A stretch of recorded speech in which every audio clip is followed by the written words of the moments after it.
Strickland here, and I'm here with Jean Frenette, the world champion in forms. Jean, how are you feeling today?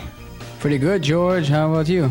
You doing okay? I'm enjoying watching you perform, as always. Tell us a little bit about your musical kata, which seems to have set the standard basically for all the young martial artists today. Mm-hmm. Well, first of all, I'd like to say that I didn't invent the musical form, so we got to get that thing real clear.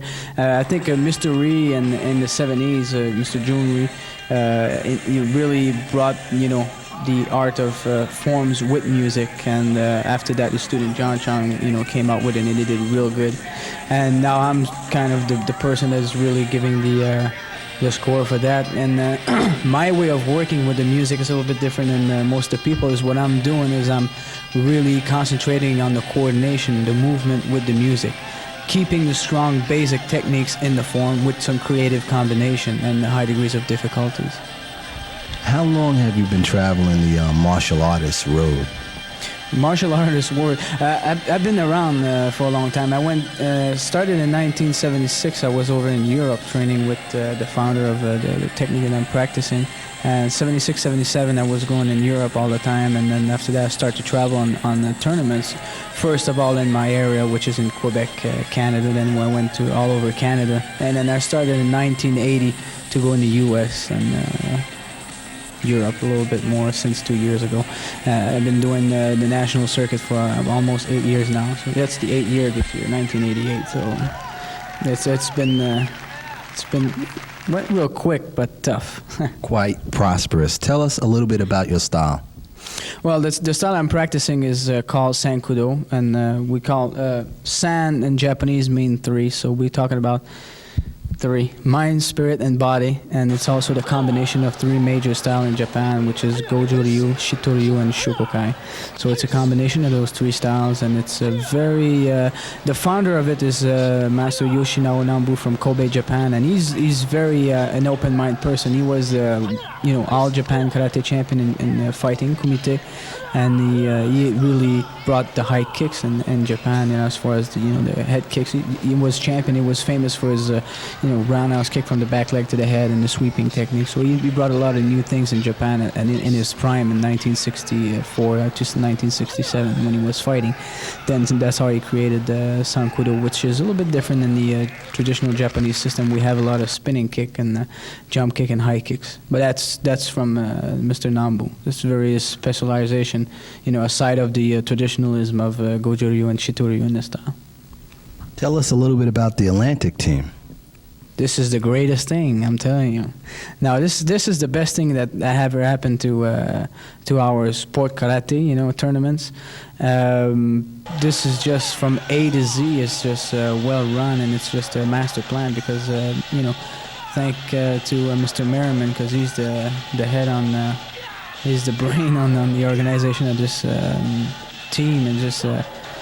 It's a real good example for all the young kids that are coming up, and the competitor we have right now that are doing good and they're coming up, and it's a goal for them to shoot at too, because there was nothing really on the national circuit besides getting rated and get your points and a little bit of money and get your name in the magazine once in a while, which is nice. But then after that, if you really want to pursue a career as a competitor, you need something like that. So Atlantic started a whole different aspect of the sport karate right now. So thank very much to Mr. Merriman and Skipper Hingham and John Doris.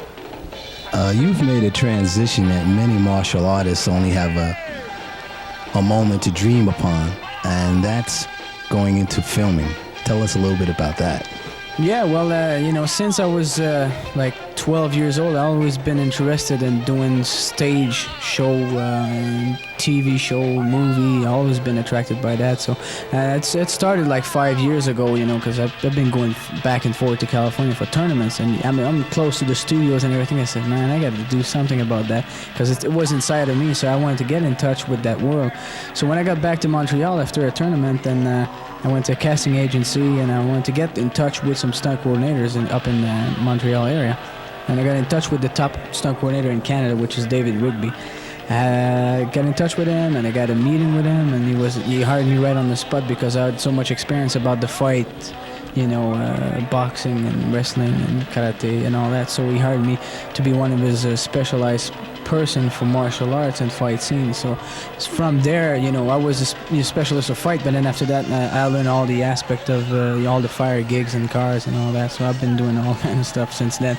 And then from there, I started learning acting and going to more, seriously about acting. So I just did it slowly. I just didn't go like real quick and getting some real decent, jobs on the films. But right now, it's getting real interesting. What do you have as a project right now? As it is right now, we got Police Academy 6. Yes, one more.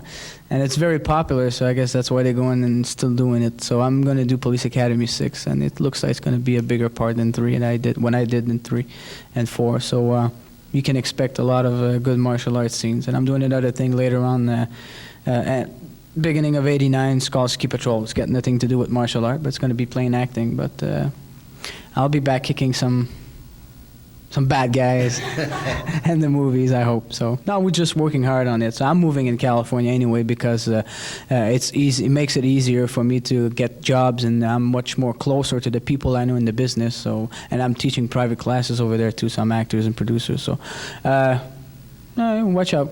It's coming up. We will definitely be looking. What does the competition hold for you in the future?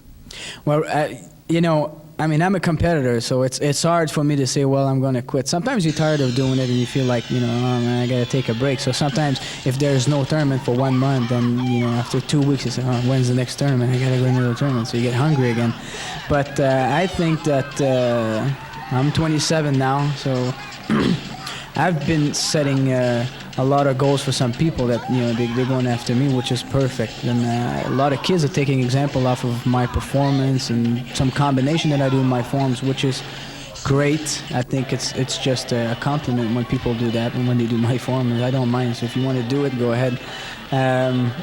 And I think that what I want to do is, if I don't compete anymore, maybe in a couple of years from now, what I'm doing right now anyways, I'm doing a lot of seminars so I can really teach to the kids that are, have already talent, people that don't know too much about it, really introduce people to the world of musical forms. So we get some people to, the upcoming superstars of forms competition. We need that because, I believe in what I'm doing. I believe in what we've been doing for all these years. So we have to prepare those other people that are coming up, the kids. I think there are some real good kids in Canada. There's some real good kids in the U.S. and I've seen some in Germany and all the places I went to each seminar.